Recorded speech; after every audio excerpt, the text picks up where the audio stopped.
Hello बच्चों, कैसे हैं आप लोग। तो आज के सेशन में हम लोग देखने वाले हैं Bent's rule, application of Bent's rule basically. But पिछले क्लास में जो हम लोग बेंड्स रूल के बारे में पढ़े थे उसको पहले थोड़ा सा रिवीजन करते हैं, ठीक है। रिवाइज करते हैं क्या था पिछले क्लास में, क्या देखे थे, बेंड्स रूल क्या होता है। तो एक्चुअली बेंड्स रूल ये बताता है कि परसेंटेज एज करेक्टर का डिस्ट्रीब्यूशन कैसे होगा कोवेलेंट बॉन्ड में, ठीक है। परसेंटेज एज करेक्टर का डिस्ट्रीब्यूशन हम लोग कोवेलेंट बॉन्ड में कैसे करते हैं ये हमें बेंड्स रूल बताता है।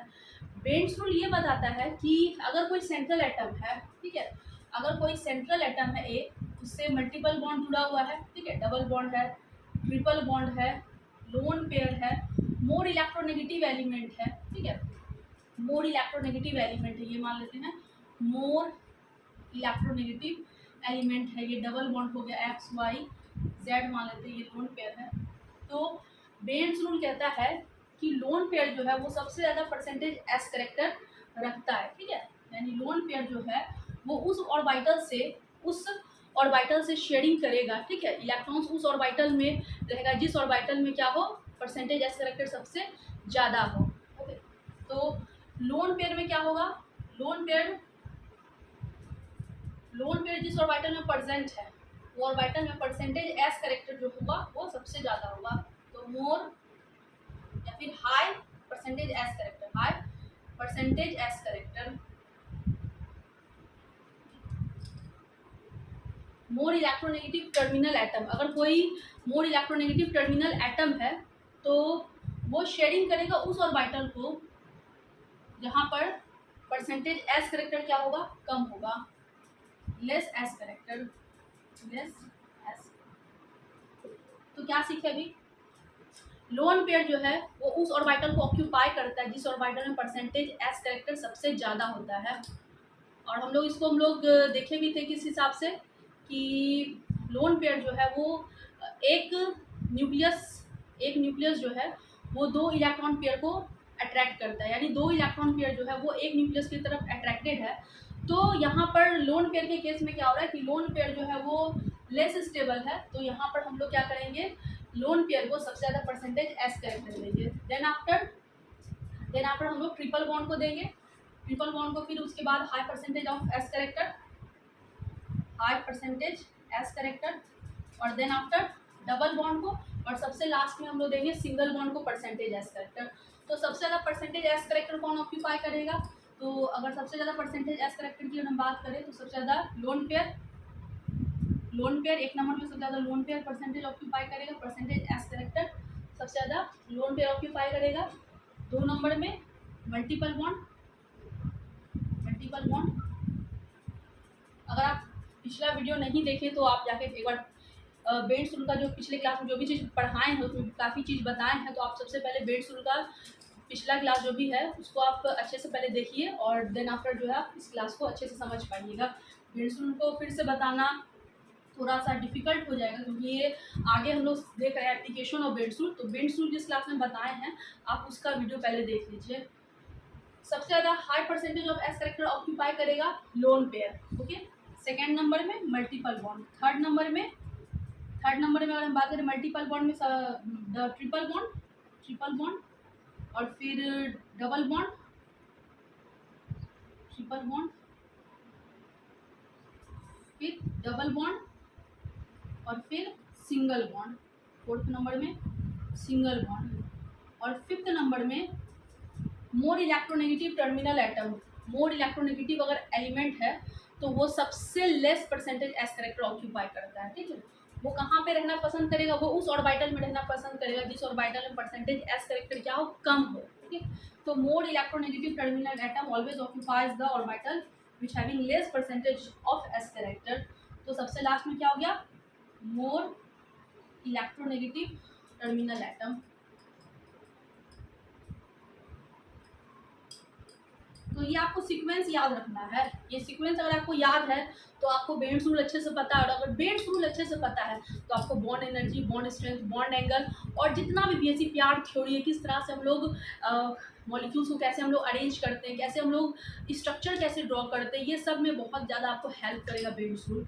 तो ये आपको सीक्वेंस याद रखना है। तो सबसे ज़्यादा परसेंटेज एस करेक्टर कौन ऑक्यूपाई करेगा, लोन पेयर सबसे ज़्यादा परसेंटेज एस करेक्टर ऑक्यूपाई करेगा। Then after multiple bond, then after single bond, then after more electronegative terminal atom. Okay, चलिए इसको राइट डाउन लिख लीजिए इसको। तो बच्चों पिछले क्लास में एक चीज़ आपको याद करने के लिए ट्रिक बताए थे। क्या बताए थे ट्रिक? कि अगर आपको बेंड्स रूल को समझना है या बेंड्स रूल को अच्छे से याद रखना है तो आप ऐसे समझ सकते हैं कि अगर किसी फैमिली में अगर प्रॉपर्टी का डिस्ट्रीब्यूशन हो रहा है, बंटवारा हो रहा है, तो सबसे ज़्यादा प्रॉपर्टी का हिस्सा किसको दिया जाएगा? तो सबसे ज़्यादा प्रॉपर्टी का हिस्सा उसको दिया जाएगा जो कि लेस स्टेबल, यानी कि जिसका इनकम कम है, जो थोड़ा गरीब टाइप का है, ठीक है, तो उसको सबसे ज़्यादा प्रॉपर्टी का हिस्सा दिया जाएगा। तो इसी हिसाब से लोन पेयर जो यहाँ पर है वो क्या है? 1 सेंटर्ड 2 इलेक्ट्रॉन, 1 सेंटर्ड 2 इलेक्ट्रॉन, इसीलिए सबसे ज़्यादा परसेंटेज एज करेक्टर किसको दिया जाएगा?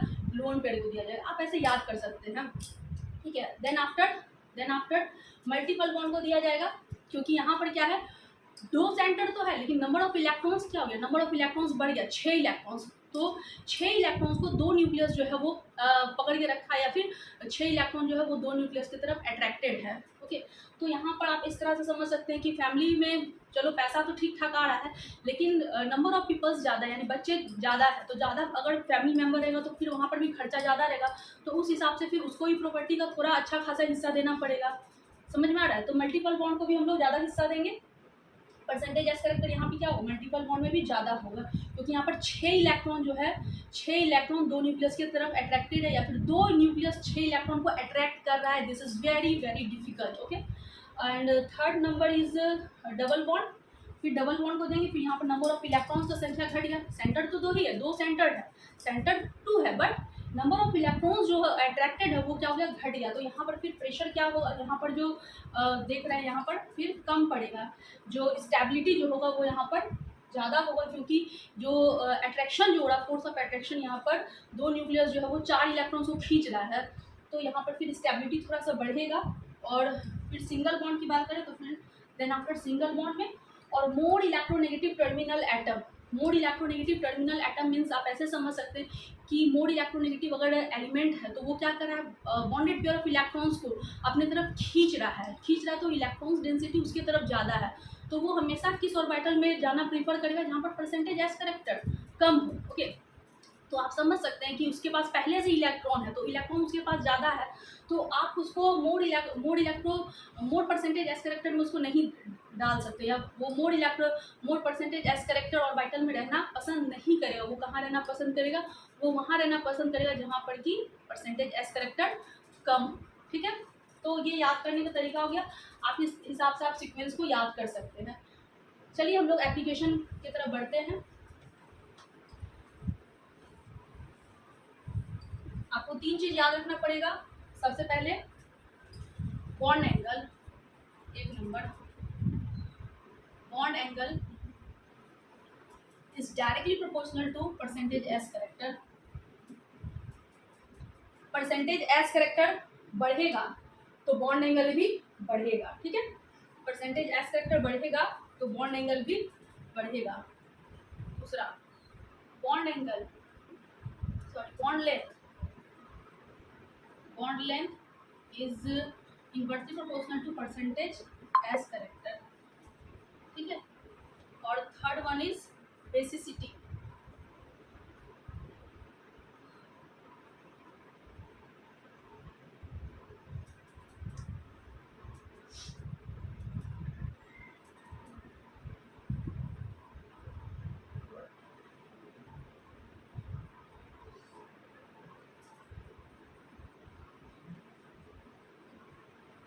तो बॉन्ड एंगल जो होगा वो डायरेक्टली प्रोपोर्शनल होगा परसेंटेज एज करेक्टर के। मान लेते हैं यहाँ पर एक एटम है इस तरह से, ए है और ये बी इस तरह से।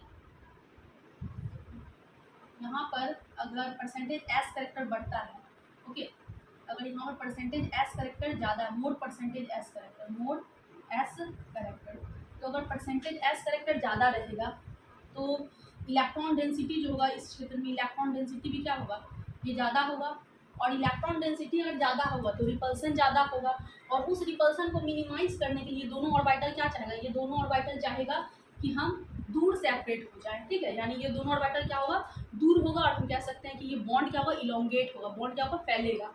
तो in case of bond angle percentage S character जो होगा वो डायरेक्टली प्रोपोर्शनल होगा परसेंटेज एस कैरेक्टर बढ़ेगा, परसेंटेज एस कैरेक्टर बढ़ेगा तो यहाँ से ये पुलिंग टेंडेंसी बढ़ेगा, परसेंटेज एस कैरेक्टर बढ़ेगा तो पुलिंग टेंडेंसी बढ़ेगा और इलेक्ट्रॉन्स क्लाउड यहाँ पर इंक्रीज करेगा और इलेक्ट्रॉन क्लाउड इंक्रीज करेगा तो ऑर्बिटल में रिपल्शन बढ़ेगा और ऑर्बिटल में रिपल्शन बढ़ेगा तो ऑर्बिटल क्या चाहेगा, एलिवेट होना चाहेगा, दूर दूर सेपरेट होना चाहेगा, ठीक है।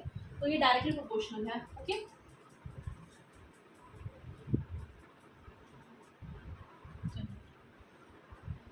Write down.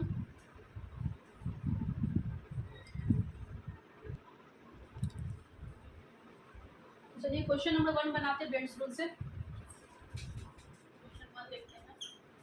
CH4 लेते हैं और CH4 में 4 हाइड्रोजन है, 4 हाइड्रोजन में से 2 हाइड्रोजन को हम लोग रिप्लेस कर देते हैं 2 फ्लोरीन से, 2 हाइड्रोजन को हम लोग रिप्लेस कर देंगे 2 फ्लोरीन से, ठीक है।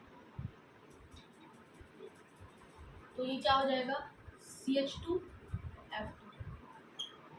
जरा यहाँ देखते हैं, यहाँ पर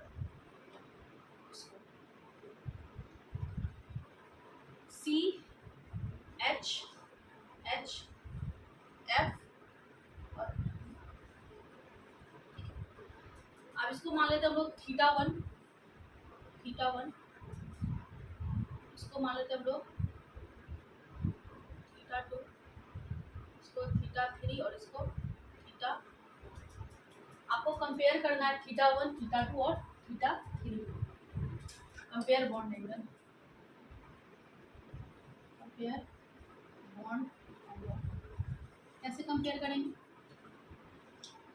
तो देखिए यहाँ पर CH2F2 है, आपको बताना है θ1, θ2 और θ3 में सबसे ज़्यादा एंगल किसका, बॉन्ड एंगल किसका, और आपको इसको इंक्रीजिंग ऑर्डर में सजाना है बॉन्ड एंगल को। तो देखिए फ्लोरीन एटम है, फ्लोरीन एटम इससे अटैच्ड है, 2 हाइड्रोजन को हटा के हम लोग फ्लोरीन को जोड़ दिए और फ्लोरीन क्या है, मोर इलेक्ट्रोनेगेटिव एटम है, तो मोर इलेक्ट्रोनेगेटिव है तो यहाँ पर ये परसेंटेज एस कैरेक्टर क्या करेगा, कम ऑक्यूपाई करेगा, यानी ये जिस ऑर्बिटल में रहेगा, ये जिस ऑर्बिटल में रहेगा उस ऑर्बिटल में परसेंटेज एस कैरेक्टर क्या होगा, कम होगा। यहाँ पे परसेंटेज एस कैरेक्टर क्या होगा, कम। अब क्योंकि ये टेट्राहेड्रल है तो यहाँ पर थीटा का जो वैल्यू होगा वो 109 होगा, तो हम ऐसा कह सकते हैं कि थीटा का जो वैल्यू होगा वो लेस देन 109 होगा, या फिर कह सकते हैं परसेंटेज एस कैरेक्टर जो होगा वो क्या होगा, कम होगा, लेस। परसेंटेज एस कैरेक्टर यहाँ क्या होगा, कम होगा। परसेंटेज एस कैरेक्टर अगर कम होगा तो FCF बॉन्ड एंगल क्या होगा, FCF बॉन्ड एंगल क्या होगा, छोटा होगा, क्योंकि परसेंटेज एस कैरेक्टर यहाँ पर क्या है, कम है। तो परसेंटेज एस कैरेक्टर कम है तो बॉन्ड एंगल भी क्या होगा, कम होगा, बॉन्ड एंगल भी क्या होगा, छोटा होगा।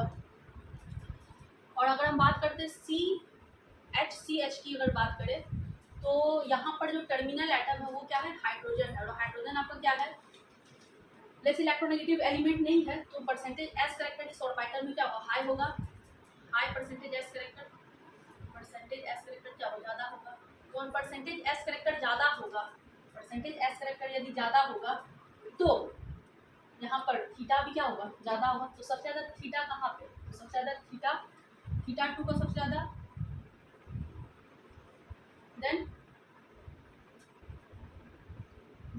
θ3 और θ4 ये दोनों क्या होगा, बराबर होगा, क्योंकि यहाँ पर एक टर्मिनल एटम क्या होगा, इस यहाँ पर जो बॉन्ड एंगल बन रहा है वो HCF के बीच में बन रहा है, HCF। तो θ2 कहाँ पे बना, θ2 बना HCH के बीच में, और θ3 और θ4 ये दोनों क्या होगा, बराबर होगा, क्योंकि ये कहाँ पे बन रहा है, ये बन रहा है HC और F के बीच में, एक इलेक्ट्रोनेगेटिव एलिमेंट यहाँ पर ऐड हो चुका है। तो एक इलेक्ट्रोनेगेटिव एलिमेंट अगर ऐड होगा तो यहाँ पर क्या हो जाएगा, थीटा का वैल्यू फिर घटेगा। देन आफ्टर सबसे लास्ट में किसका होगा, θ1 का, तो θ1 का वैल्यू सबसे कम होगा, क्योंकि यहाँ पर जो बॉन्ड एंगल बना है वो CF और F के बीच में बना, CF के बीच में बना, तो यहाँ पर सबसे ज़्यादा थीटा का वैल्यू सबसे कम होगा। तो सबसे ज़्यादा थीटा का वैल्यू किसका होगा, θ2, फिर θ3 और θ4 का दोनों का क्या होगा, सेम होगा, एंड देन लास्ट में किसका होगा, θ1 का, यानी बॉन्ड एंगल जो होगा वो सबसे कम कहाँ पे होगा, सबसे कम होगा CF और F में। समझ में आया बात। चलिए इसको लिखिए, ये पहला क्वेश्चन था, राइट डाउन।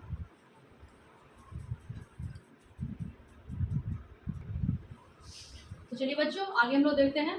तो फिर से एक बार रिवीजन करिए। बॉन्ड एंगल जो होगा वो डायरेक्टली प्रोपोर्शनल होगा परसेंटेज एस करेक्टर के, ठीक है। परसेंटेज एस करेक्टर बढ़ेगा ऑर्बिटल में तो इलेक्ट्रॉन इलेक्ट्रॉन रिपल्सन बढ़ेगा, इलेक्ट्रॉन रिपल्सन बढ़ेगा तो स्टेबिलिटी क्या होगा, घटेगा, इलेक्ट्रॉन इलेक्ट्रॉन रिपल्सन बढ़ेगा तो बॉन्ड क्या होगा, इलोंगेट होगा, बॉन्ड एंगल क्या होगा, बढ़ेगा, ठीक है। तो bond angle is directly proportional to the percentage S character. एक मिनट,